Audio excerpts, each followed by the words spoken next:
உடன் வெளியேறுங்கள். கனடா விடுத்துள்ள அவசர எச்சரிக்கை. லெபனானில் வாழும் கனேடியர்கள் அங்கிருந்து உடனடியாக வெளியேற வேண்டுமென கனடா அரசாங்கம் அவசர அறிவிப்பை விடுத்துள்ளது. கனேடிய வெளிவிவகார அமைச்சர் மெலேனி ஜோலி இந்த அவசர எச்சரிக்கையை விடுத்துள்ளார். லெபனானில் தற்போது வன்முறை சம்பவங்கள் அதிகரித்துள்ளதாகவும் இஸ்ரேல் படையினருக்கும் ஹிஸ்புல்லா போராளிகளுக்கும் இடையிலான மோதல்கள் அதிகரித்துள்ளதாகவும் அவர் சுட்டிக்காட்டியுள்ளார். எனவே கனேடியர்கள் லெபனானுக்கான பயணங்களை மேற்கொள்வது உசிதமானதல்ல என அவர் தெரிவித்துள்ளார். மேலும் லெபனானில் தங்கியுள்ள கனேடியர்கள் வர்த்தக விமானங்களின் ஊடாக அங்கிருந்து வெளியேறுவது பொருத்தமானது என அறிவித்துள்ளார். லெபனானின் ஆயுத போராட்டம் வெடித்தால் அங்கு வாழ்ந்து வரும் கனேடியர்கள் வெளியேறுவதற்கு சிக்கல்கள் ஏற்படக்கூடும் என அவர் தெரிவித்துள்ளார். எனவே லெபனானை விட்டு வெளியேறுமாறு கனேடிய பிரஜைகளுக்கு அவர் அறிவுறுத்தல் வழங்கினார். லெபனானுக்கான பயணங்களை மேற்கொள்ளும் போது அரசாங்கத்தின் பயண எச்சரிக்கைகள் தொடர்பில் கூடுதல் கவனம் செலுத்துமாறு அவர் மேலும் அறிவுறுத்தல் விடுத்துள்ளார். கேகாலே அவிசாவெல்ல வீதியில் பயங்கர விபத்து. கித்துல்கல அவிசாவளை வீதியில் தெகியோவிட்ட பிட்டதெனிய பிரதேசத்தில் இடம்பெற்ற விபத்தில் ஒருவர் படுகாயமடைந்துள்ளார். இந்த விபத்து நேற்று செவ்வாய்க்கிழமை இடம்பெற்றுள்ளது. இலங்கை போக்குவரத்துக்கு சொந்தமான பஸ் ஒன்று கார் ஒன்றுடன் மோதியதில் இந்த விபத்து இடம்பெற்றுள்ளது. விபத்தின் போது காரின் சாரதி படுகாயமடைந்துள்ள நிலையில் வைத்தியசாலையில் அனுமதிக்கப்பட்டுள்ளனர். வெள்ளவத்தையில் தொடருந்துடன் மோதுண்ட பெண். வெள்ளவத்தை பகுதியில் தொடருந்துடன் மோதுண்ட பெண் ஒருவர் வைத்தியசாலையில் அனுமதிக்கப்பட்டுள்ளார். வெள்ளவத்தை லில்லி அவனியோவுக்கு முன்னால் தொடருந்து பாதை வழியாக அந்த பெண் நடந்து சென்ற போது தொடருந்தில் மோதுண்டதாக தெரிவிக்கப்படுகிறது. இதனையடுத்து பெண் அங்கிருந்து பொதுமக்களால் வைத்தியசாலைக்கு கொண்டு செல்லப்பட்டதாக எமது செய்தியாளர் தெரிவித்தார். தனியார் கம்பெனியில் மின்சாரம் தாக்கி ஆபத்தான நிலையில் இளைஞர்கள். புதுக்குடியிருப்பு தனியார் கம்பெனி ஒன்றில் மின்சாரம் தாக்கியதில் 2 இளைஞர்கள் ஆபத்தான நிலையில் வைத்தியசாலையில் அனுமதிக்கப்பட்டுள்ளனர். இந்த சம்பவம் இன்று செவ்வாய்க்கிழமை பிற்பகல் இடம்பெற்றுள்ளது. சம்பவத்தில் வேனாவில் மற்றும் புதுக்குடியிருப்பு 10ஆம் வட்டாரத்தை சேர்ந்த 20 வயதுடைய 2 இளைஞர்களே இவ்வாறு பாதிக்கப்பட்டுள்ளனர்.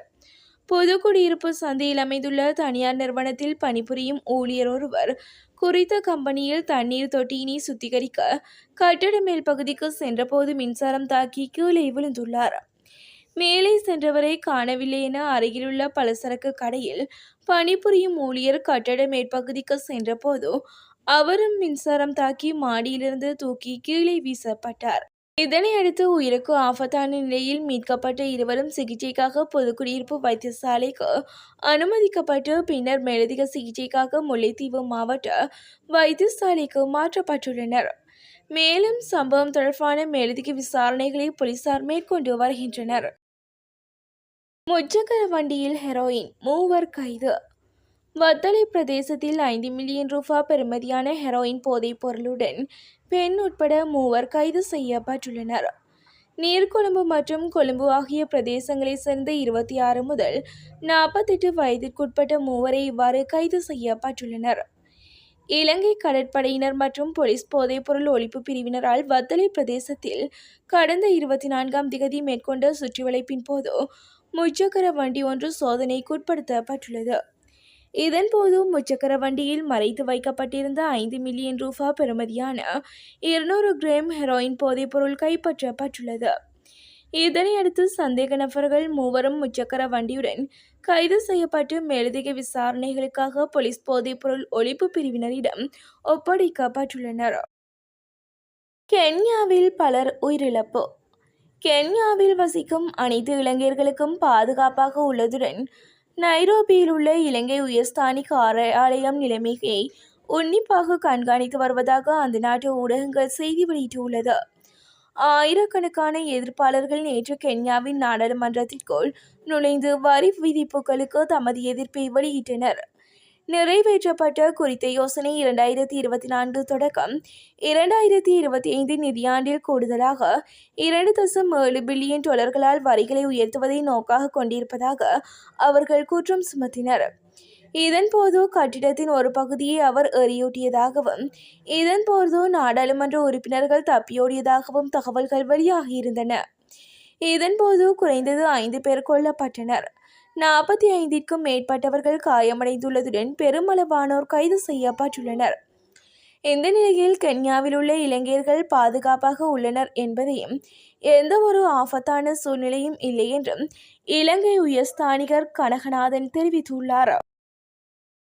தமிழக கடற்தொழிலாளர்கள் தொடர் கைதிகள் எதிரொலி. இராமேஸ்வரத்திலிருந்து கடற்தொழிலில் ஈடுபட செல்லும் கடற்தொழிலாளர்கள் சர்வதேச கடல் எல்லையை தாண்டி செல்ல வேண்டாம் எனவும் உயிர்காக்கும் உபகரணங்களை கையில் வைத்துக் கொள்ளுமாறும் இராமேஸ்வரம் மீன்வளத்துறை அதிகாரிகள் ஒலிபெருக்கி மூலமாக எச்சரிக்கை விடுத்துள்ளனர். எல்லை தாண்டி கடற்தொழிலில் ஈடுபட்டதாக கடந்த ஒரு வாரத்தில் 30க்கும் மேற்பட்ட தமிழக கடற்தொழிலாளர்கள் அடுத்தடுத்து இலங்கை கடற்படையால் கைது செய்யப்பட்டு வருவதன் எதிரொலியாகவே இந்த அறிவுறுத்தல் வழங்கப்பட்டுள்ளது. கடந்த சனிக்கிழமை கடற்தொழிலில் ஈடுபட சென்ற 22 இராமேஸ்வரம் கடல் தொழிலாளர்களை இலங்கை கடற்படை சிறைப்பிடித்ததை கண்டித்து இன்று ஒருநாள் அடையாள வேலைநிறுத்த போராட்டத்தில் ஈடுபட்ட வேளை இது குறித்து கடல் தொழிலாளர்களிடம் வலியுறுத்தியுள்ளது. இராமநாதபுரம் மாவட்டம் இராமேஸ்வரத்தில் இருந்து கடந்த சனிக்கிழமை கடற்தொழிலில் ஈடுபட சென்ற 3 விசை படகுகளையும் அதிலிருந்து 22 கடல் தொழிலாளர்களையும் எல்லை தாண்டி பிடித்ததாக இலங்கை கடற்படை கைது செய்து யாழ்ப்பாணம் சிறையில் அடைத்தனர். அதனைத் தொடர்ந்து நேற்று 10 நாகை கடற்தொழிலாளர்களை இலங்கை கடற்படை கைது செய்து யாழ்ப்பாணம் சிறையில் அடைத்துள்ளனர். தமிழக கடற்தொழிலாளர்கள் தொடர்ந்து இலங்கை கடற்படை கைது செய்து வருவதால் கடற்தொழிலாளர்களிடையே அச்சம் ஏற்பட்டு உள்ளது.